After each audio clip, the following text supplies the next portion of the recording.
Dusty, snap out of it.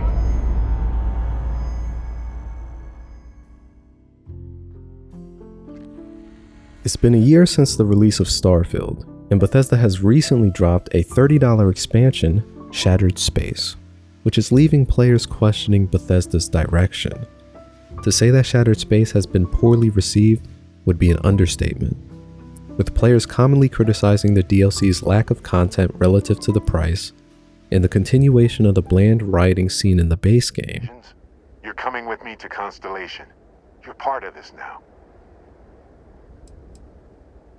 Hey, I wasn't gonna bring it up, but we don't exactly know what the artifact might have done to your head, and Constellation is really the only... Compounding this is the fact that Starfield itself was released to much criticism. Far too frequent loading screens, empty boring planets, and a lack of meaningful gameplay, to name a few. Players had been hoping for a fix to these issues, but were presented with an overpriced, more of the same bland quest lines and gameplay, albeit in a handcrafted planet this time. Even if it is only one out of more than 1,000, the release of the DLC is especially worrying when compared to previous DLCs released by Bethesda, like Skyrim's Dawnguard or Fallout 4's Far Harbor, which were incredibly well received by fans. Which leads one to question how these could have been released by the same studio. It's as if Bethesda is completely out of touch with its audience, or worse yet, just ignoring them. So how did we get here? Just where did things start to go wrong? Captain, we should now be free to travel to Constellation's headquarters without Crimson Fleet interference. Then land in the city of New Atlantis. Do not worry, this will all become second nature before too long. If you were asked to describe a Bethesda game, how would you describe it? Open world? Immersive? Role-playing? Mods, maybe?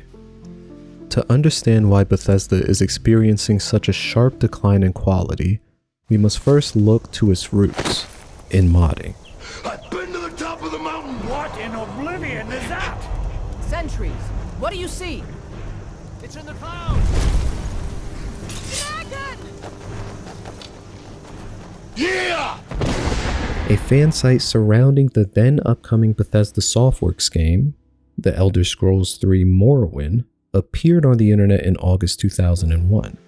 This site went by the name of Morrowind Chronicles. After the site was proved to be popular among fans of the game, it changed branding to Morrowind Source and added the functionality to host mods created for the same game the site was dedicated to. Wake up. We're here. Why are you shaking? Are you okay? Wake up. This site would continue to grow and rebrand itself into what it is known as today, Nexus Mods, which now hosts mods for over 3,000 game titles. Mods have been an integral part of Bethesda games since before Bethesda games were called Bethesda games. The reason why mods have always surrounded these games is in part due to the ambitious undertakings of Bethesda at the time, to create a massive world riddled with lore, engaging quests, and the ability to speak and interact with nearly every NPC, even killing NPCs critical to the story's main questline, is a colossal undertaking that very well may be impossible to fully realize. Because of this, the fanbase surrounding the game took it upon themselves to complete the game, fixing bugs, adding features, adding questlines, and even adding unrealized land masses, which stay true to the game's lore.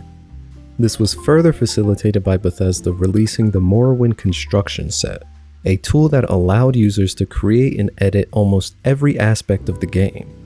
This powerful tool shipped directly with the game on release, which is admirable considering you must now wait 10 months after a release for Bethesda to set up an infrastructure to potentially monetize the mods the community makes before getting access to a weaker tool. Regardless, even back in 2002, Bethesda had the foresight to give their players the tools they would need to improve upon their titles. And the community is no stranger to improving and fixing Bethesda's games, with some of the most popular mods fixing various bugs and glitches. At the time, monetization of such work was not even a topic of discussion, so they presumably facilitated this modding scene because they must have valued the idea of creating the best game possible for their audience.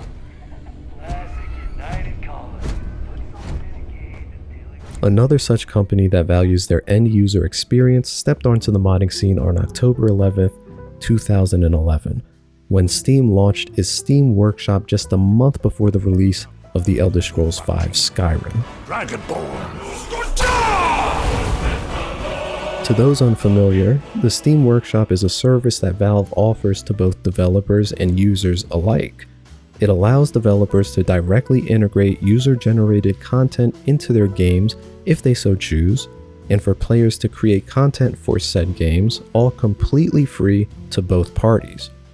Valve foots the bill for file hosting and web interface, presumably because they believe that providing their users with the best possible experience is going to earn them the most money in the long run. However, Valve, together with Bethesda, launched its paid mod system for Skyrim's Steam Workshop on April 24th, 2015. This program was shut down 3 days later. Yeah, it didn't last long. The backlash for this was so strong that Valve's founder, Gabe Newell himself, addressed the misunderstanding on Reddit. Valve had seemingly learned their lesson and has avoided the paid mod topic altogether ever since.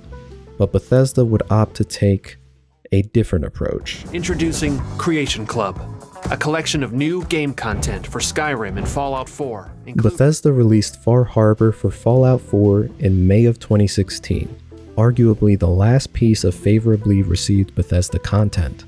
But Bethesda's focus had already shifted before that, as they were no longer creating content, but rather restructuring their old content to be more in line with their new business model going forward. Where Valve had backed out of the whole paid mods controversy, Bethesda, clearly unsatisfied with Valve's decision, leaned further into it. To understand why and how this happened, let's take a closer look at the timeline. Of Constellation, they will be waiting for us inside. October of 2011, Valve launches their Steam Workshop system just in time to welcome the massive modding community surrounding Bethesda with its release of Skyrim in November. The massive success of Skyrim gave way to a modding community that even a decade after Skyrim's release remains the most active modding community in all of gaming. 2 years later, in June of 2013, Bethesda releases Skyrim Legendary Edition, which bundles all 3 DLCs together with the base game. This has been a standard practice for the Elder Scrolls series since Morrowind. The modding community continues to grow and develop their catalog of mods over the years until they reach the first point of friction. April 24, 2015, Valve and Bethesda launched the paid mod system for Skyrim Steam Workshop, which immediately received huge backlash. April 27th, Valve walks back the changes and Steam founder Gabe Newell takes to Reddit for damage control. The community had won a decisive victory in record time and would be free to do as it has done since 2001 without corporate interference. The Steam Workshop has proven itself to be a massive addition to not just Bethesda games, but countless games across the Steam platform, allowing user-generated content to thrive and bolster the success of games which choose to integrate into the system. However, despite this, Bethesda begins to distance itself from Valve and the Steam Workshop. It releases Fallout 4 on November 15th, 2015, 6 months after Valve walked back the monetization of user content.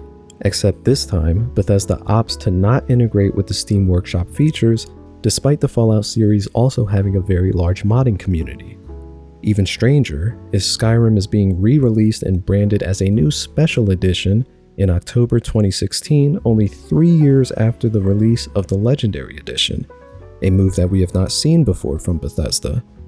This new special edition, like the recent Fallout 4, also does not have integration with the Steam Workshop.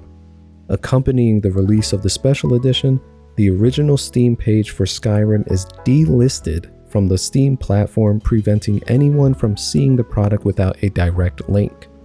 To this day, the the original Skyrim still has a modding community actively posting and sharing mods on the Steam Workshop, even though the ability to see the game has been taken away from any potential new customers. Surely Bethesda does not want to make less money. Why would they remove their biggest success from the Steam listings? If it was not clear what was going on before, it would be made clear on August 29th, 2017, where Bethesda released the Creation Club for both Skyrim Special Edition and Fallout 4. The Creation Club is a platform which allows players access to purchase effectively microtransactions in the form of curated mods.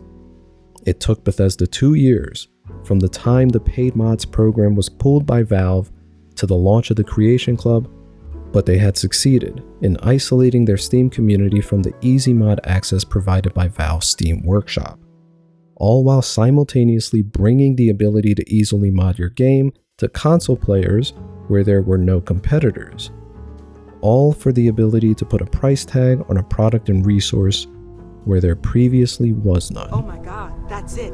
They're reacting. Look at how it's coming together. That energy that's... You may think that there is no moral or ethical issue here. You may even think that Bethesda monetizing their creators' work is beneficial to the creators, as they would receive some amount of compensation. And I don't think anyone would argue against creators being compensated for their work, but the moral and ethical considerations for Bethesda's strategy are outside the scope of this discussion. However, it does certainly seem that the community at large would like to be left free of corporate monetization interests, a desire that Valve has respected since 2015. However, it is clear that Bethesda does not share the same sentiment. Concerningly, Bethesda's insistence to monetize user-generated content has been accompanied with an undeniable drop in the quality of their games, with the next two major releases after Fallout 4 being Fallout 76 and Starfield. Both these games were met with heavy criticism. The decision to release Fallout 76 devoid of human NPCs was so poorly received, they eventually gave in and added them in. So it seems that Bethesda is capable of listening to their fan base, but not only have players noticed a decrease in game quality, but potentially even more concerning is the frequency of releases. To put this in perspective, Bethesda Game Studios released The Elder Scrolls 3, 4, and 5, along with Fallout 3, all in the span of 9 years. But since the release of Fallout 4 in 2015, Bethesda has only released Fallout 76 and Starfield. Bethesda has come a long way from its 40-person game studio back in 2001. As of 2023, Bethesda Game Studios employs over 450 people.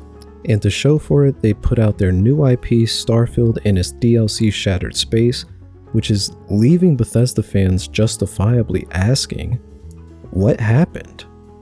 Where and what is this 450-person manpower being directed towards? Creating the next big Bethesda game? Or creating microtransactions for its creation platforms? Has this focus on microtransactions come at the cost of innovation and quality? Is this what the players and Bethesda's customers want? Or is it what Bethesda needs in order to justify having such a large game studio?